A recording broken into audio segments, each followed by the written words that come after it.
And I'm going to read a poem. It's not exactly against myself, but about my peculiarities and limitations. It's on page 19. It's called Something Precious.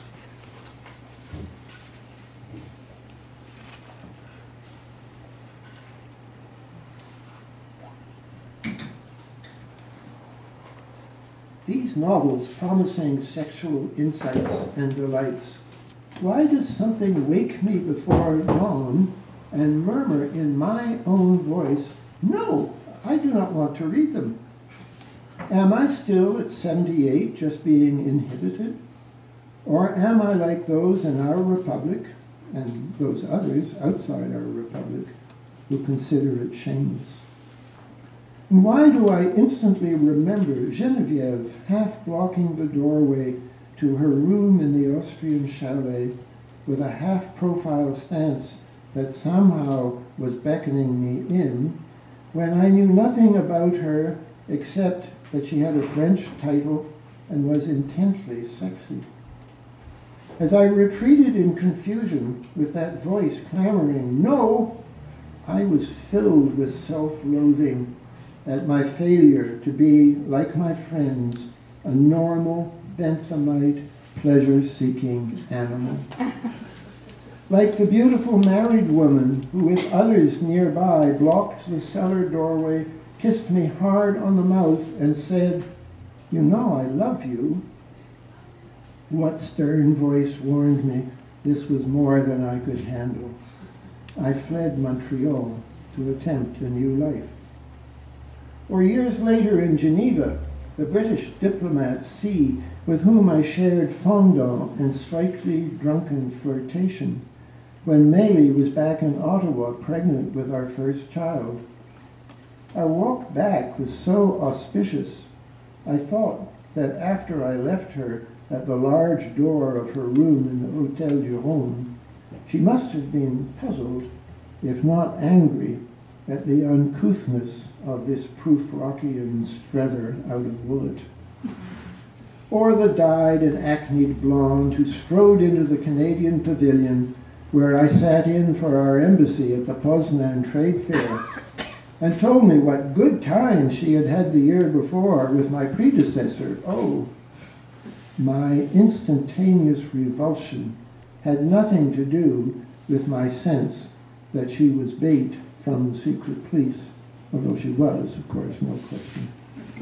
Or the student in the 60s who in my office hour sat on my desk and told me, with her calf grazing my knee, it was wonderful how the new permissiveness enabled students and faculty to become more intimate.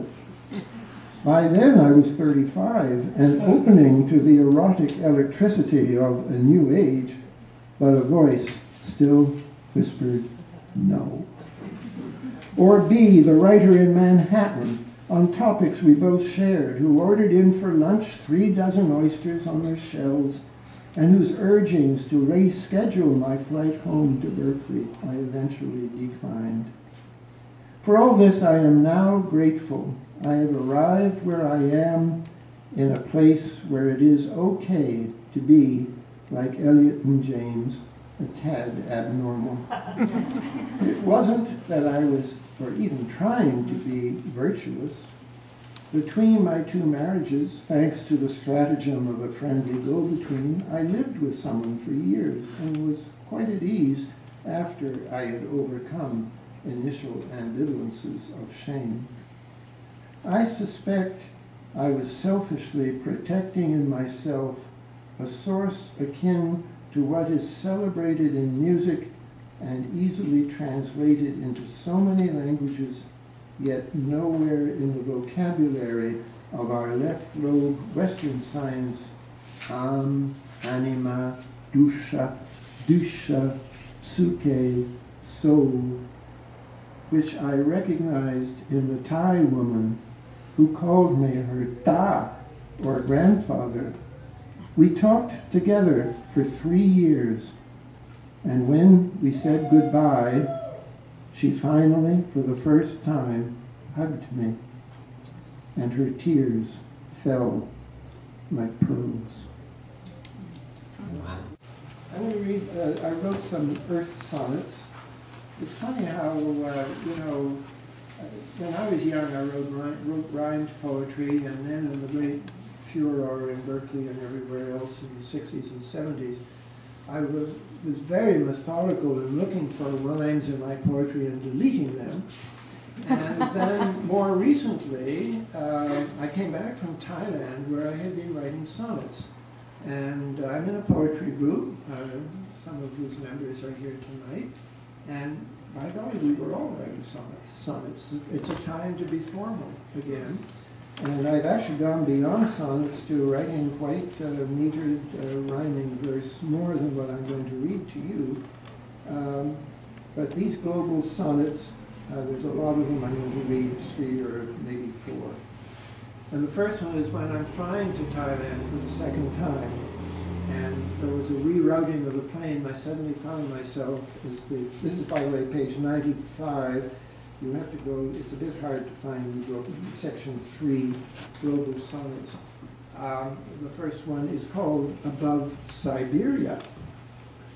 My plane, after 3 dull weeks of planning, packing, diverted north by an unforeseen typhoon, surprises me with this view of Siberian taiga.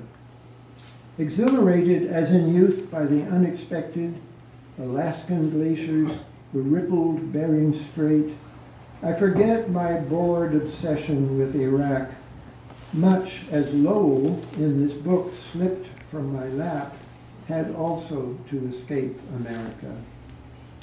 Rana will break her fast in her Thailand wat as the black of night on this electronic map edges across my children back in Berkeley. What is life? This unpredictable, this surprise that liberates us. Hakodate, Khabarovsk. I'm 74. Anything can happen. And then the next sonnet is, the title reveals how embarrassing this was, On Not Recognizing Rana in Bangkok.